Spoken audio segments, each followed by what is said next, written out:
China is the most populated nation on Earth and home to a booming organ transplant industry. However, over the past decade, reports have emerged that the majority of organs are not sourced from death row prisoners and donations, as stated by officials, but rather from innocent prisoners of conscience, murdered on demand. Researchers across the globe are uncovering new evidence that shows the true nature and scale of these abuses. In June 2016, 3 independent investigators jointly published a 680-page report of irrefutable evidence. China, to my knowledge, is the only country in the world where the government-run industrial program kills people and sells their organs. Endless hospitals in here. We go into them in great detail. That we're talking about a very large hospital, endless amounts of transplant surgeons and transplant teams. I was really surprised how high the number was. I mean, as I say, it's multiple between 6 and 10 of the official figures. Hearings were held by the U.S. Congress, the British Parliament, the European Parliament, and the Canadian Parliament. The U.S. House of Representatives unanimously passed a resolution condemning the systematic state-sanctioned organ harvesting from non-consenting prisoners of conscience. China's killing for organs is making a major appearance across media outlets all over the world.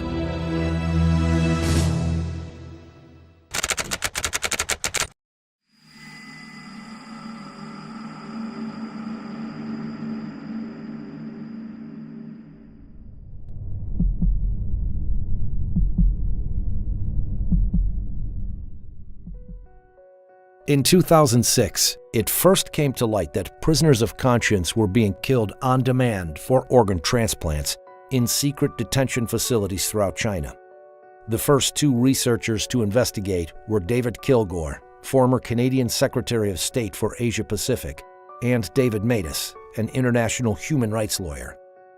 When we started in 2006, I didn't know where the trials would lead or what the conclusion would be. The initial surprise and disappointment was that this was true, that it was happening throughout China, and it was happening from 2001 to the date of our report. Kilgore and Matas released their first report in July 2006 and later published the book Bloody Harvest. Around the same time, Ethan Gutman, an independent investigative journalist based in London, spent 7 years doing his own research before publishing The Slaughter in 2014. We made the point that it was really prisoners of conscience, we believe, are making up the bulk of these organs that are out there.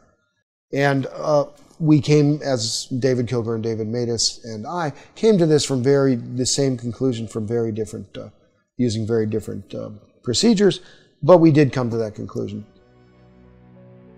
The investigators joined forces, researched hundreds of transplant hospitals in China, and released their new report in 2016. The 3 investigators were nominated for the Nobel Peace Prize for their work.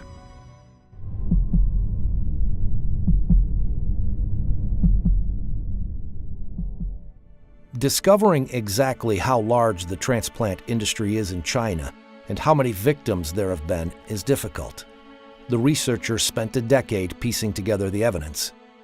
For example, in September 2013, Director Zhu Jiye of the Liver Transplant Center at the People's Hospital of Peking University told China Economic Weekly, "Our hospital conducted 4,000 liver and kidney transplants within a particular year." So we had to cross-check everything. So when we had posted volume numbers, we cross-checked it against staff, against beds, against research publications, against media reports, against the purchase of immunosuppressive drugs. I mean, every which way we could.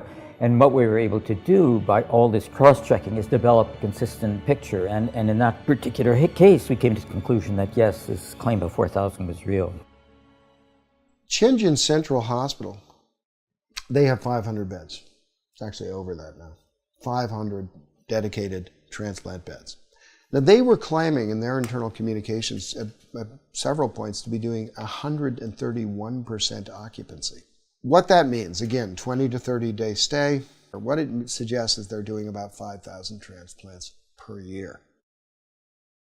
These examples show that China's official claim of 10,000 transplants per year is easily surpassed by just a few hospitals. But these two hospitals are just the tip of the iceberg. The investigators found that more than 1,000 transplant hospitals applied for permits from the Ministry of Health in 2007 to continue doing transplants. That suggests these hospitals met the ministry's minimum capacity requirement for transplant centers it certifies. 169 were eventually selected. If you assume hospitals just operating at the minimums, never mind our actual estimate is closer to 100,000 a year. The researchers found other evidence of a massive transplant system, some of it from Chinese officials themselves. He Xiaoxun, a member of the expert committee of the Human Organ Donation Commission, stated, "The number of transplants increased by 10 times between 1999 and 2000, and further tripled by 2005. That's a 30-fold increase in 6 years." Wu Mengchao, known as the father of liver surgery in China, told the media in 2011, "China now performs the most liver transplants in the world." Since 2000, the entire United States has performed an average of about 6,000 liver transplants a year. This could be matched by just a few hospitals in China. That they had this endless supply of organs available on demand, and the only limit was capacity. And so what you saw after 2001 was this huge building boom. New beds, new wings, new hospitals focused on transplants. And so that the volume, when the system's operating at capacity, increased year by year. The report shows that just the 169 hospitals approved by the Ministry of Health could have performed over 1 million transplants since the year 2000.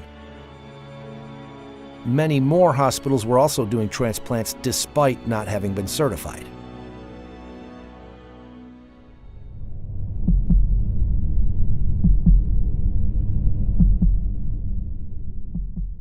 Organ transplantation has been continuously incorporated into the National 5-Year Plan and has become a high priority in China's national strategy. A large number of organ transplant research and training projects are funded under the major national programs and funds. The investigators found that China International Transplantation Network Assistance Center, CITNAC, listed transplant prices for foreigners on its archived website. It was bringing in about $9 or $10 billion a year, this industrial transplant operation going on across China now. It's a lot of money. A lot of hospitals are financing a lot of their activities through that.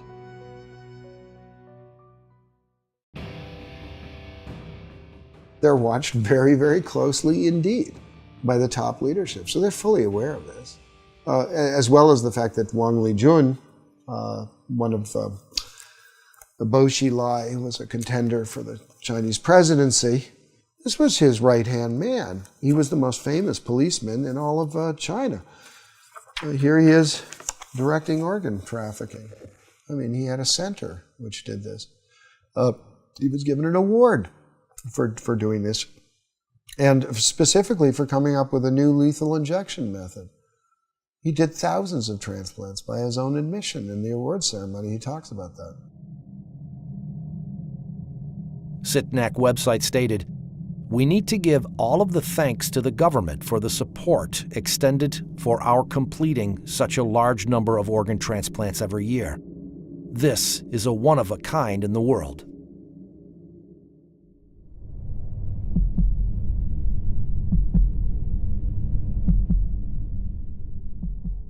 Researchers were particularly struck by one aspect of these transplants. Unlike anywhere else in the world, they were being done on demand.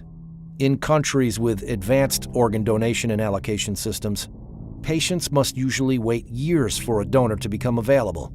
Yet in China, waiting times are commonly in weeks. The 2006 Liver Transplant Registry report showed that 27% of samples were emergency transplants. That means they found a new liver within days or even hours. It was back in 2005 when a patient of mine who has been on the top list of patients for human heart transplantation, came to me one day and told me that he was told by his insurance company, his Israeli insurance company, to go to China in 2 weeks' time as he was scheduled to undergo heart transplantation. And when I asked him how come such a surgery can be scheduled ahead of time, somebody has to die on the very day of the operation, he said he didn't know, and he went to China and got his heart transplantation exactly on the date that he was promised. One hospital in southwest China claimed to have donors seeking matched recipients, and also promised, in case of failure, we will continue to perform transplants until one is successful. In 2006, a chief surgeon of the Organ Transplant Center at a traditional Chinese medicine hospital published a study of 50 patients at his hospital who had each received kidney transplants 2, 3, or 4 times.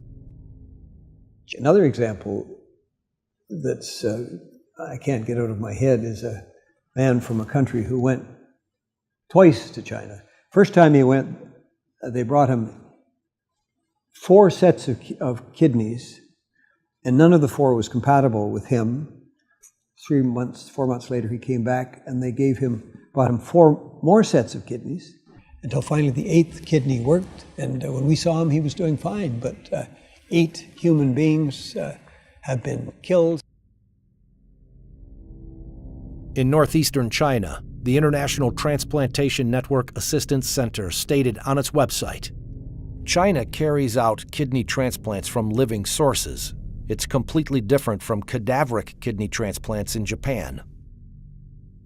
Because they have a bank of live donors waiting to get a match on the computer. Like some horrible restaurant where you go in and see a lobster and say, I want that lobster, and the lobster's killed. It's a crime against humanity.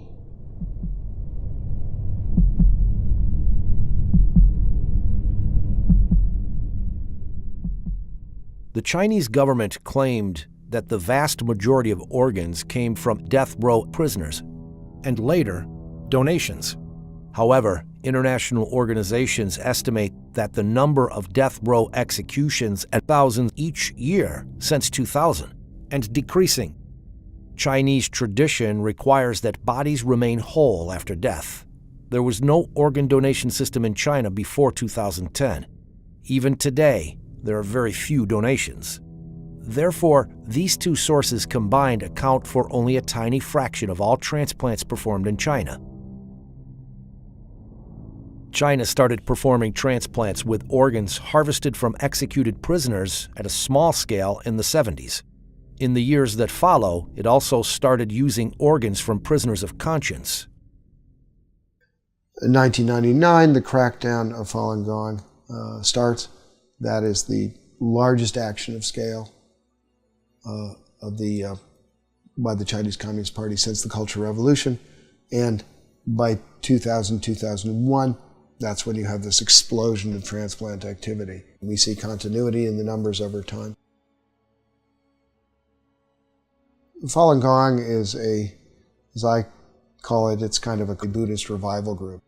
It doesn't have churches and so forth, it doesn't have temples. What it has is sort of common beliefs. These shared beliefs revolve around self-improvement based on the values of truthfulness, compassion, and tolerance. By the end of the 1990s, the Chinese government estimated that over 70 million of its citizens were practicing Falun Gong. Jiang Zemin, the head of the Communist Party at the time, saw Falun Gong's popularity and revival of traditional values as a threat to his rule, and launched a violent campaign to eradicate it in July 1999. Hundreds of thousands of Falun Gong practitioners from all over China traveled to Beijing to appeal to the central government, only to be arrested and tortured. When many refused to disclose their identities to protect their families and friends, they became part of a large, anonymous population held captive by the state. More practitioners were rounded up all across China. This is when large numbers of them started disappearing without a trace.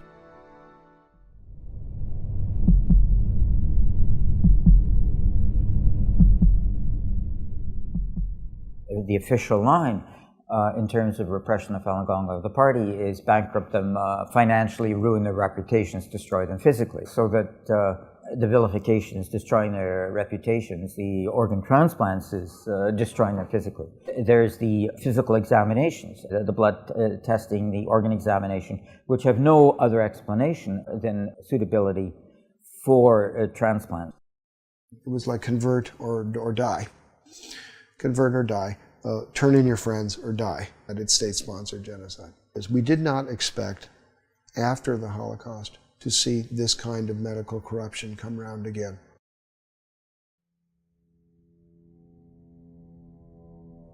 How can doctors, people trained to heal, harvest organs from living people for transplants?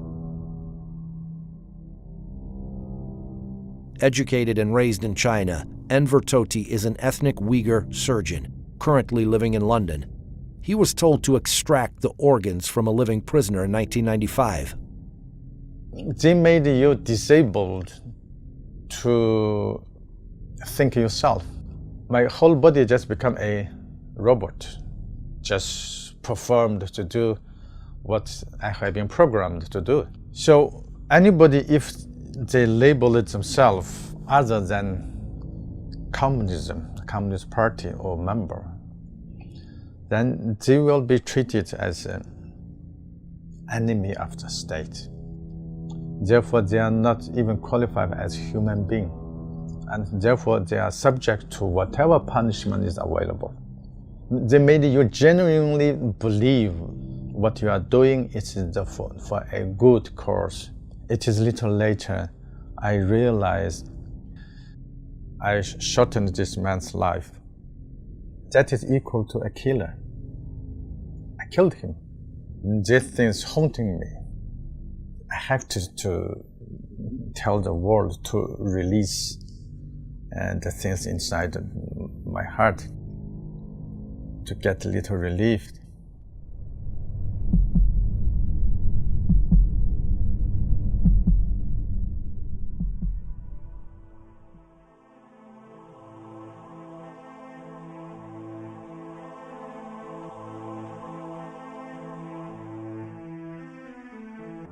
In February 2017, Freedom House, an international human rights watchdog, published its own report on religion in China.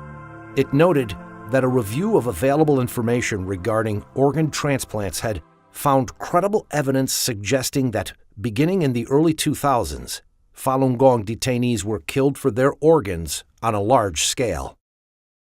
It added that the large-scale disappearance of young Uyghur men, accounts of routine blood testing of Uyghur political prisoners, and reports of mysterious deaths of Tibetans and Uyghurs in custody should raise alarm that these populations may also be victims of involuntary organ harvesting. I think, Gina, the first thing before you believe or you decide whether or not you want to believe is you have to learn the facts. The facts are there, the books are there, the research is there. Read it. Once you read it, I'm sure there will be no other way for you but to believe it. And I'm talking about the physician, have all to be together in order to stop it immediately. Until 2005, we didn't have no law. I found out that Israeli insurance companies and HMOs have been providing reimbursement, full reimbursement for these transplants of Israelis who went to China and got these illegal organs. So together with my friends, we sat down with our parliament, the Knesset, and in 2008, the Israeli parliament has enacted the organ transplant law, which totally bans any reimbursement of illegally obtained organ transplantation anywhere around the world. And since then, not a single Israeli patient went anymore to China. In addition to Israel, Spain, Italy, and Taiwan have passed laws restricting their citizens from traveling to China to receive an organ transplant from an illicit source. The systematic government-sponsored harvesting of organs is a monstrous crime. I strongly believe that the 17-year campaign to eradicate Falun Gong will be seen as one of the great shames of recent Chinese history. Since I've been a student of the Holocaust, I feel that to a certain extent What we're seeing is just a continuation of what we saw there in another form, which is the endless and bottomless depravity of human nature. I mean, there's no limit to the form of evil that people can sink. When I was writing The Slaughter, I sometimes said, oh, I'm writing history, and then at the end of it I realized I wasn't. It was actually still going on. This is a new form of genocide, and it's using the most respected members of society to implement it. This is one of the central tests of our time. We can't avoid this any longer.